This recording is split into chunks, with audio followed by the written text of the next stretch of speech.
एक समय की बात है, किसी राज्य में एक शक्तिशाली राजा राज्य करता था। उस राजा के महल में बहुत से हाथी थे, किंतु राजा का सबसे प्रिय हाथी सरमन था। सरमन बहुत ही शक्तिशाली और बुद्धिमान हाथी था। राजा जब भी लड़ाई के मैदान में जाता तो हमेशा सरमन पर ही सवार होकर जाता था और अपना हर युद्ध जीत कर आता था।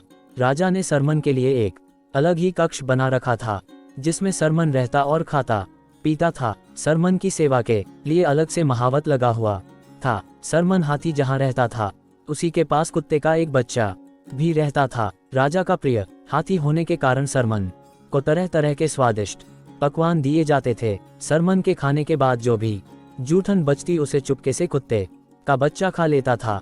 सरमन शक्तिशाली होने के साथ ही बहुत ही दयालु प्रवृत्ति का हाथी था। उसने देखा कि कुत्ते का बच्चा उसकी जूठन खाकर अपना पेट भरता है, तो उसने कुत्ते के बच्चे से कहा, तुम मेरे खाने के बाद जो बचता है उसे क्यों खाते हो? तुम आज से मेरे संग ही खाना खाया करो। कुत्ते का बच्चा बोला, आप राजा के प्रिय हाथी हो, मैं आपके साथ खाना कैसे खा सकता हूँ?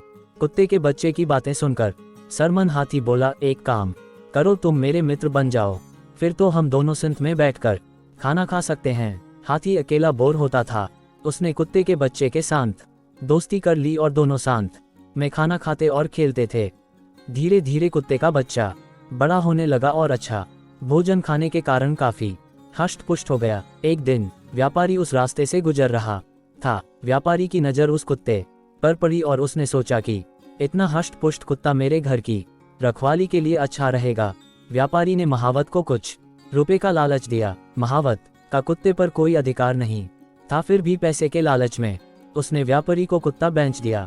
व्यापारी कुत्ते को अपने साथ ले गया। उधर कुत्ता भी हाथी से बिछड़ कर बहुत दुखी था। कुत्ते के जाने से सरमन हाथी भी उदास रहने लगा और उसने खाना पीना कम कर दिया। धीरे धीरे हाथी कमजोर होने लगा। राजा ने जब हाथी की ऐसी हालत देखी तो वह बहुत चिंतित हुआ और उसने महावत से हाथी के कमजोर होने का कारण पूछा। महावत को भी समझ में नहीं आ रहा था कि हाथी को क्या हो रहा है। राजा ने राजवैद्य को बुलाया और पूछा, मेरे इस प्रिय हाथी को क्या हुआ? ये दिन प्रतिदिन कमजोर होता जा रहा है। राजवैद्य ने हाथी का परीक्षण किया और राजा को जवाब दिया, महाराज, हाथी किसके वियोग से दुखी है, इसी कारण इसने खाना पीना छोड़ दिया है और कमजोर होने लगा है। राजा ने जब इसके बारे में जानकारी एकत्र की तो उसे पता चला कि हाथी की दोस्ती एक कुत्ते से थी और कुत्ते के जाने के बाद से ही हाथी का स्वास्थ्य खराब हुआ है। राजा ने अपने सैनिकों को आज्ञा दी कि किसी भी तरह उस कुत्ते